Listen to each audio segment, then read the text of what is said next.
Have you ever wondered how North Korea is making economic progress despite being isolated? Let's find out in this video. A line divides the Korean peninsula into two parts. This line is called the 38th parallel. The area north of this line is called North Korea, which is allied with China and Russia. The southern part is called South Korea, which is an allied country of the United States and the Western Bloc. There is not much difference between the two Koreas in terms of area. However, in terms of population, South Korea is about twice as large as North Korea. The real difference between the two countries lies not in area or population, but in the economy. North Korea's GDP in 2024 was around $32 billion, while South Korea's GDP in the same year was about 58 times greater, roughly $19 trillion. This gap is also visible in per capita GDP. North Korea's per capita income in 2024 was just $1,200, while South Korea's was $36,000, about 29 times more than North Korea's. In terms of per capita income, South Korea ranks among the world's wealthiest countries. South Korea's major electronics and automotive brands like Samsung, Hyundai, and Kia are famous worldwide. North Korea, on the other hand, has nothing comparable. Instead, it faces more than 2,200 sanctions from the United States, the European Union, the UN, and others. It is the fourth most sanctioned country in the world after Russia, Iran, and Syria. Nearly every major country and organization in the world has imposed sanctions on North Korea. North Korea does not trade with any country other than China. From all this, it is possible to gauge just how poor and isolated North Korea currently is in the world. But everything reported so far is only one side of the picture. Because right now, something is happening in North Korea that has surprised economists and analysts worldwide. North Korea, long described as the world's most isolated and economically backward country, is currently going through an unusual economic phase. In 2024, North Korea's economic growth was 3.7%. On the surface, that growth does not sound like much. But in North Korea's case, it can be considered significant because since 2015, its growth had mostly remained negative in most years. According to some analysts, based on recent growth figures, this number could even be higher than 7%. Looking at recent developments, a new era of progress and modernization appears to be emerging in North Korea. In the capital, Pyongyang, people are now booking cars through online apps.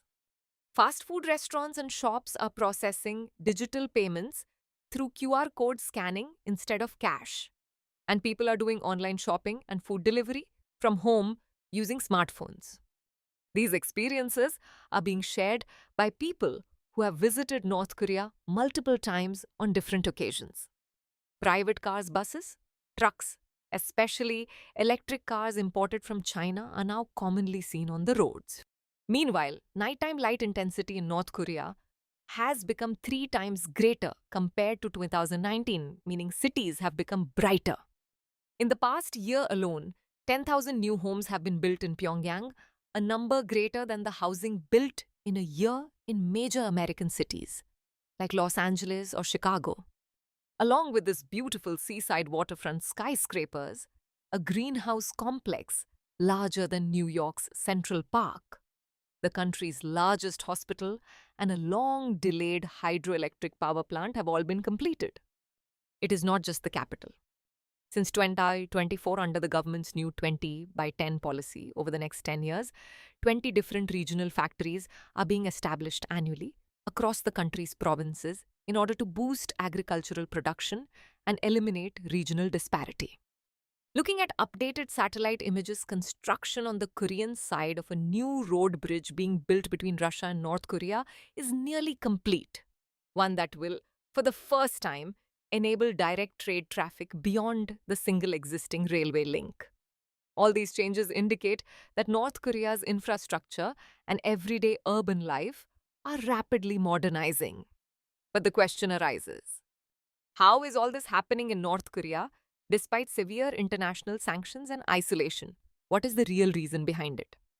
To understand this, it is necessary to first know how North Korea became this poor in the first place. North Korea was not always this poor. From the aftermath of the Korean War in the 1950s until the 1970s, North Korea's economy and infrastructure were actually stronger than South Korea's. Even today, most natural resources on the peninsula are located in North Korea. After the Korean War in the 1950s, North Korea's first leader, Kim Il-sung, positioned himself between the two communist powers, the Soviet Union and China. During the Sino-Soviet split of the 1960s, when relations between the Soviet Union and China soured, North Korea took advantage of the rivalry between the two countries, alternately securing economic assistance, cheap oil infrastructure, and factories from both. But this progress was based not on North Korea's own self-reliant Juche policy, but specifically on Soviet support and traditions. In the 1970s, North Korea took on heavy loans from Western countries to purchase heavy machinery and infrastructure development equipment. But it was unable to repay this debt, which destroyed its credit rating in international markets, and North Korea defaulted. Much of this debt remains unpaid to this day. North Korea's real trouble began when the Soviet Union collapsed in 1991. With the end of the USSR, the cheap oil, gas, and chemical fertilizer North Korea used to receive stopped coming. This led to the most severe famine in North Korea's history during the 1990s. Out of North Korea's population of 22 million, between 5,000 and 3 million people lost their lives in this famine. During that difficult period, China became North Korea's sole lifeline, as China itself was doing well economically at the time. One reason China continues to provide consistent economic and political support to North Korea is that it views North Korea as a geopolitical shield or buffer zone for itself. At that time, since North Korea was not yet a nuclear power, if its government had collapsed economically, the entire Korean peninsula could have come under South Korean control, which would have meant American military presence and influence standing directly on China's border. This scenario was not something China wanted. In the 2000s, when North Korea accelerated its nuclear and missile programs and conducted nuclear tests in 2006, international sanctions began to be imposed on it. China also supported UN Security Council sanctions but did not strictly enforce them. When North Korea continued its tests, its biggest ally, China, also began strictly enforcing international sanctions in 2016 and 2017. As a result, sanctions were placed on North Korea's coal, textile, and other exports, and its international trade dropped to just about 10% of its former level, since 90% of North Korea's total trade was with China alone. When China also began strictly enforcing these sanctions, North Korea's economy started weakening rapidly. During COVID, another crisis hit. In 2020, North Korea sealed its borders completely, pushing its economy to the brink of complete collapse. Kim Jong-un even had to publicly apologize for the failure of his economic plans. Here comes a turning point that gave North Korea's economic fortunes a major boost. In February 2022, when Russia invaded Ukraine, Russian forces soon began facing shortages in their stockpiles of ammunition and artillery shells, since Russia itself faced severe sanctions. As a result, Russia had no choice but to seek help from North Korea, which possesses one of the world's largest stockpiles of weapons and ammunition. North Korea began supplying Russia with artillery shells, ballistic missiles, and military equipment. North Korea also sent 1,000 to 15,000 trained soldiers, along with thousands of skilled workers, to assist Russia. According to defense and intelligence agency estimates, in exchange for these weapons and forces, North Korea received approximately $10 to $14 billion from Russia in cash cheap food oil supplies and advanced military technology, breathing new life into its struggling economy. North Korea's illicit income is not limited to Russia alone. It has also built a secret shadow economy to evade sanctions. One major example is the sale of fishing permits within North Korean maritime waters. China has strict legal limits on fishing to prevent overfishing. But to get around this, small Chinese fishing companies buy permits from North Korea to fish in its waters.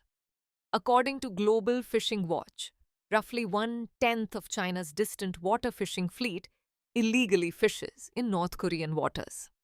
This seafood is then brought into the border town of Dandong between China and North Korea, where thousands of North Korean laborers work for hours in storage rooms, cleaning, cutting, and packing it.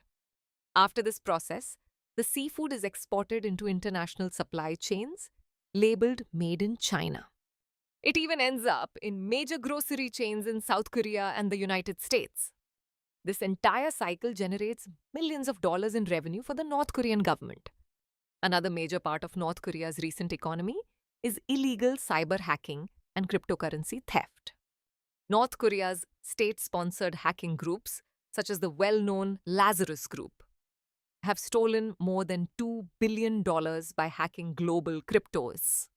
Exchanges, banks, and financial institutions in 2025 alone, according to intelligence estimates, money that reportedly goes to the North Korean government. Including thefts from previous years, this amount reaches approximately $6.75 billion.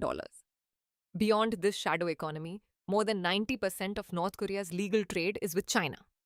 Under this, North Korea exports items like synthetic hair, wigs, artificial eyelashes, and textiles to China. In legal trade, raw materials also come from China to North Korea, where cheap labor is used to manufacture these products, which are then exported back to China.